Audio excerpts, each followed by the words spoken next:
खेत का खजाना। गांव के किनारे दो किसान रहते थे, अकबर और बशीर।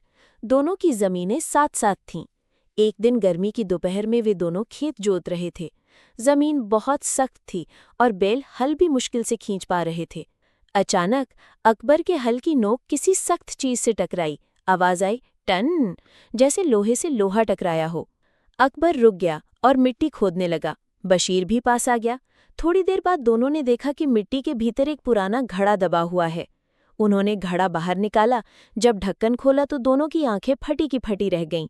अंदर चमचमाते सोने के सिक्के भरे थे। सूरज की रोशनी जब उन सिक्कों पर पड़ी तो पूरा खेत सुनहरी चमक से भर गया। अकबर ने कहा, बशीर भाई, ये खजाना तो हमें मिल गया है, मगर सवाल है कि हम इसे बांटेंगे कैसे? बशीर मुस्कुराकर बोला, जैसे हम बीज बांटते हैं, मेहनत बांटते हैं, वैसे ही ये भी आधा आधा बांटेंगे। अकबर ने सोचा, अगर हम दोनों लालच करेंगे तो ये खजाना हमारे लिए मुसीबत बन जाएगा। उसने भी हामी भर दी। दोनों ने तय किया कि आधे सिक्के मस्जिद और अनाथालय को देंगे ताकि पूरे गांव के लोग लाभ उठा सकें। बाकी आधे उन्होंने बराबर बांट लिए। कुछ ही दिनों में गांव में खुशहाली आ गई।